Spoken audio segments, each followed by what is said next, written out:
ఉగ్రవాద సానుభూతి పరులు సిరాజ్ రెహమాన్, సయ్యద్ సమీర్ల విచారణ కొనసాగుతోంది. ఎఫ్ఐఆర్లో పేర్కొన్న పలు అంశాలపై ప్రశ్నిస్తున్న అధికారులకు షాకింగ్ విషయాలు తెలుస్తున్నాయి.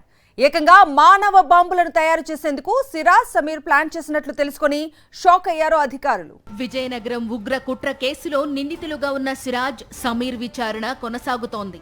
వీళ్ళిద్దరి వాంగ్మూలాన్ని జాతీయ దర్యాప్తు సంస్థ అధికారులు నమోదు చేశారు. మూడో రోజు విచారణలో కీలక అంశాలు వెలుగులోకి వచ్చాయి.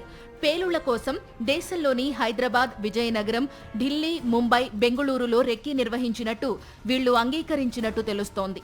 దీనికోసం తెలంగాణ, ఏపీ, కర్ణాటక, మహారాష్ట్రకు చెందిన 12 మంది గ్రూప్ గా ఏర్పడినట్టు అధికారులు గుర్తించారు. అయితే షాకింగ్ కలిగించే మ్యాటర్ ఏంటంటే సిరాజ్, సమీర్ కలిసి ఏకంగా 20 మందిని మానవ బాంబులుగా తయారు చేసేందుకు పథకం రచించారు. దీనికోసం వాళ్లు కొంతమందికి శిక్షణ ఇచ్చినట్టు అధికారులు గుర్తించారు. ఇప్పుడు ఆ 20 మంది మానవ బాంబులు ఎక్కడున్నారు, ఏం చేస్తున్నారు, వాళ్లు నిజంగా మానవ బాంబులేనా అనే అంశాలపై అధికారులు ఆరా తీస్తున్నారు. వీళ్లలో హైదరాబాద్కు చెందిన స్లీపర్ సెల్స్ కూడా ఉన్నట్టు అనుమానిస్తున్నారు. సమీర్ కు ఉగ్ర లింకులున్నాయి. ఓవైపు లిఫ్ట్ మెకానిక్ గా పనిచేస్తూనే మరోవైపు నిత్యం కొంతమంది యువకులతో సమావేశమయ్యేవాడు. పాత బస్తీకి చెందిన యువకులతో తన ఇంట్లోనే నిత్యం మీటింగ్స్ పెట్టేవాడు. వాళ్లంతా ఎవరు అనే కోణంలో అధికారులు దర్యాప్తు ముమ్మరం చేశారు. సిరాజ్ చెప్పినట్టు వాళ్లే మానవ బాంబులైతే మాత్రం హై అలర్ట్ ప్రకటించాల్సిందే. ఓవైపు సమీర్ పాత బస్తీలో మందిని పోగేసి మీటింగ్స్ పెడుతుంటే మరోవైపు సిరాజ్ వివిధ ప్రాంతాల్లో తిరిగాడు. గతేడాది నవంబర్ 22న ముంబై వెళ్లాడు. అక్కడో 10 మందితో కలిసి హక్ ఇండియా లైవ్ సెషన్ లో పాల్గొన్నాడు. జనవరి 26న ఢిల్లీకి వెళ్లాడు. అక్కడ మరికొందరిని కలిశాడు. ఇతడి పర్యటనల వివరాలు తెలుసుకోవడం అధికారులకు ఇప్పుడు పెద్ద తలనొప్పిగా మారింది. ఎందుకంటే సిరాజ్, సమీర్ ఇద్దరూ పెద్దగా బయటపడడం లేదు. వాళ్లు ముక్తసరిగా సమాధానమిస్తున్నారు. ఎన్ఐఏ ఇప్పటికే రంగంలోకి దిగగా ఢిల్లీ నుంచి IB team, anti terrorist squad, Telugu రాష్ట్రాల కౌంటర్ ఇంటెలిజెన్స్, స్పెషల్ బ్రాంచ్ బృందాలు విజయనగరంలో మకాం వేశాయి. సామాజిక మాధ్యమాల్లో సిరాజ్, సమీర్ చేసిన చాటింగ్స్ పై పూర్తి స్థాయిలో దృష్టి పెట్టారు. ఈ క్రమంలో వరంగల్ కు చెందిన మొహిద్దీన్, ఉత్తరప్రదేశ్ కు చెందిన బాదల్ తో పాటు మరో 6 కోసం తీవ్రంగా గాలిస్తున్నారు. మరోవైపు సిరాజ్, సమీర్ కుటుంబ సభ్యులు, స్నేహితులపై కూడా విచారణ సాగుతోంది. ప్రధానంగా వీళ్ల ఆర్థిక లావాదేవీలపై కూపీ లాగుతున్నారు. సిరాజ్ ల్యాప్టాప్ ను స్వాధీనం చేసుకున్న అధికారులు దాన్ని డీకోడ్ చేసే పనిలో పడ్డారు. మరోవైపు సిరాజ్, సమీర్ ఇద్దరు సిగ్నల్ అనే యాప్ ద్వారా జిహాదీ కార్యకలాపాల గురించి తెలుసుకునేవారు. గోషమహల్ ఎమ్మెల్యేపై ద్వేషం ఉందని అతను పెట్టిన వీడియోలకు వ్యతిరేకంగా సిరాజ్ పోస్టులు పెట్టినట్టు గుర్తించారు. ఈ పోస్టుల్ని విశాఖకు చెందిన ఓ ప్రభుత్వ ఉద్యోగి మెచ్చుకున్నట్లు విచారణలో తేలింది.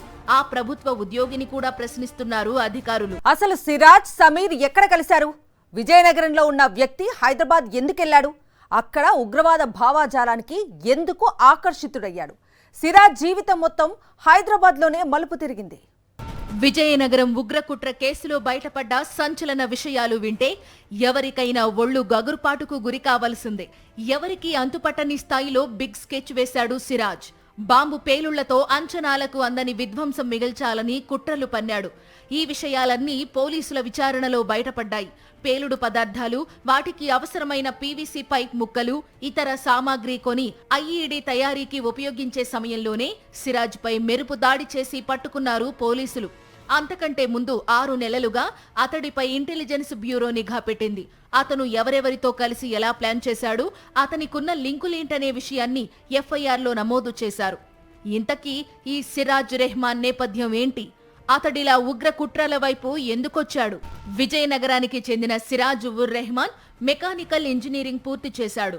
సిరాజ్ తండ్రి విజయనగరంలోని రూరల్ స్టేషన్లో ఏఎస్ఐ, అతడి తమ్ముడు కానిస్టేబుల్ గా విధులు నిర్వహిస్తున్నారు. 2017లో సిరాజ్ మెకానికల్ ఇంజనీరింగ్ పూర్తి చేశాడు. ఎస్ఐ సెలక్షన్స్ కోసం హైదరాబాద్కు శిక్షణ కోసం వచ్చాడు. 2 సార్లు ఎస్ఐ ఉద్యోగం కోసం ప్రయత్నం చేసి విఫలమయ్యాడు. గ్రూప్ 1 కోసం శిక్షణ తీసుకుని 2 సార్లు ప్రయత్నం చేసినా సెలెక్ట్ కాలేదు. ఇక అన్ని ప్రయత్నాలు ఆపేసి 2024లో ఉద్యోగంలో చేరాడు. ఓ 5 నెలల పాటు 108లో టెలికాలర్ గా పనిచేశాడు. అప్పుడే సయ్యద్ సమీర్తో అతడికి పరిచయం ఏర్పడింది. అప్పటికే సమీర్ ఉగ్రవాద భావజాలం వైపు ఆకర్షితుడయ్యాడు. తనే స్వయంగా అల్ హింద్ ఇత్తేహదుల్ ముసల్మాన్ పేరిట ఓ గ్రూప్ స్థాపించాడు. పాత బస్తీలో కుర్రాళ్లను అందులో చేర్పించడం ప్రారంభించాడు. అదే క్రమంలో సిరాజును కూడా తన గ్రూప్లోకి ఆహ్వానించాడు. సమీర్ ద్వారా వరంగల్కు చెందిన పరహాన్ మొయినుద్దీన్, ఉత్తరప్రదేశ్కు చెందిన బాదర్తో సిరాజ్కు పరిచయాలు ఏర్పడ్డాయి.